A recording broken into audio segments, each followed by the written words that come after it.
If you're shooting video like this, you know, direct to camera, for it to look right, you've got to get your lighting right. Everyone, and by that I mean all the experts, they'll tell you that you need to use 3-point lighting. But do you really?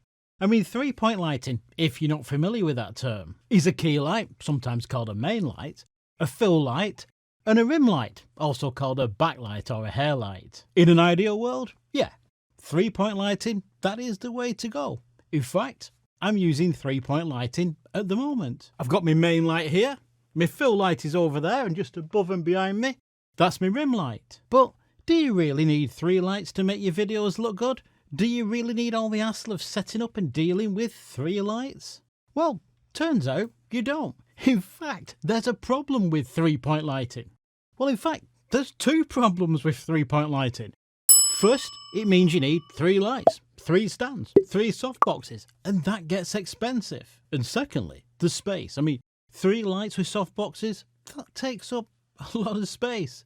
Most people starting off creating videos, they're on a budget and they don't have a large space to record in. So I got thinking, could I use just 1 light? Could I do it on a budget? I mean, a ridiculously small budget, something like, say, $50. Well, I love a challenge, and the challenge that I set myself was, could I light my video for $50 all in? So for $50, I've got to get a light, a stand, and a softbox.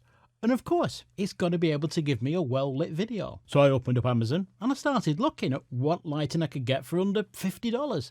Turned out, there's not a lot of options, but I think I found a setup that will do the job. So I ordered it, waited for it to arrive, and when it came, I set it up. And I'll give you all the details on which light I bought for this $50 challenge shortly.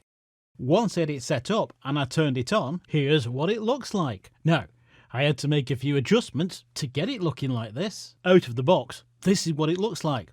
Not a good look. So what did I have to do to go from this to this? Well, I'm going to show you. But first, and this is the secret to lighting any video, you've got to have total 100% control over the lighting. And that means you've got to be really careful about using natural light, say light from a window. Because every time the sun comes out or the lighting changes, you're going to have to change your settings. So I'll close the blinds to block out the natural light. And second, you don't want to mix lights. If you've got lights like these yellowish lights that aren't the same colour temperature as your main video light, you're going to want to turn them off. Now, I've got lights back here and they emit a very soft glow, so I'm going to keep it. It separates me from the background and it doesn't output that much light, so it's not really going to upset things. So I'll show you how I set this light up. So let me set this back to how it looks out of the box. There we go. Let's get to setting this up. Now the first thing I'm going to do is change the colour temperature. It's far too warm, we need to cool it down a little. Now this light, it comes with this handy remote control, which is actually pretty useful. And it's even got some presets, so I'm guessing the cold is going to be a little bit more like what we're looking for. So we'll select that, that's better, but it's still too bright. I need now to turn down the level of the light.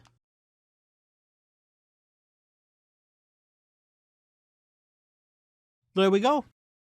That looks a lot better, but we've still got some shadow here on this side of the face, and the angle of the light, that's all wrong. We'll deal with all these issues shortly. But when you're lighting yourself in video, the key is soft light. This is what gives you a smooth gradient shadow and even tones. If you want soft light, you're going to want to use a softbox. A softbox, it diffuses the light. It makes the light bigger. And the larger the light, the softer the light is going to be. A small light gives you harsh shadows, like you'd see in a horror movie. A softbox, it makes the light area bigger. But even with a softbox on, getting the light closer to you is going to make it softer. It's going to make it more pleasing. So I'll move the light closer. So I've moved the light closer, as close as I can, and I've adjusted the intensity. Getting the light just that little bit closer makes it softer. It's removed some of the shadows. Now, there are still some shadows here on the side of my face, and we'll deal with them shortly. Now, there are 2 positions I could use for this light. Currently, I've got it at a 45-degree angle to my face, and this adds a little bit of depth. You can see the shadows on this side of my face. The second position is having the light mounted directly in front and above the camera. And I'll tell you how to set that up shortly. but we'll deal with having it on an angle first. Now, it really doesn't matter which side you have the light on, but what you're going to want to do is raise the light up. You want the light coming down at an angle. This gives a far more natural look. So once you've got the light in position, and I've now got the light up here shining down at an angle, I can now adjust the brightness if I need to. I don't want any hot spots, areas that are too bright on my face. And like I said, the only issue with having a light offset at an angle like this is you get a shadow on this side of your face, the side opposite to the light. Now normally if you're using a 3-light setup, the fill light, that'd take care of this shadow here. So what we're going to do to fix it is we're going to use a bit of bounce. Now all you need to fill in this shadow is either hang a white cloth or a white towel, even a large white card, then to bounce the light back. And I've got this whiteboard.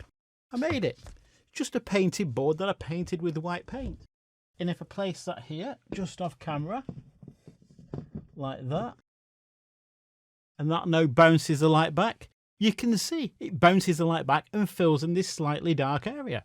So after a few adjustments, what we have is something that looks really good.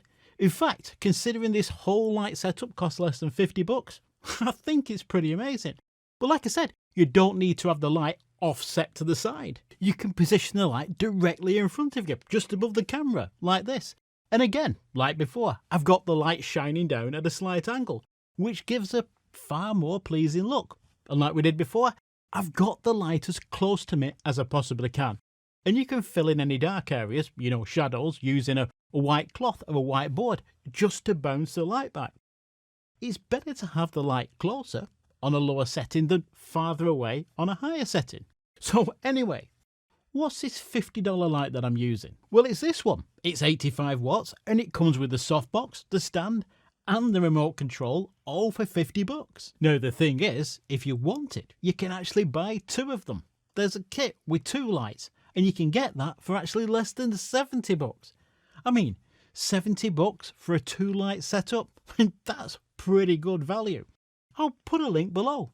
Now, I could be wrong here, but I don't think this light would stand up to constant daily use. But the fact is, most people don't spend more than like an hour or so a week behind the camera.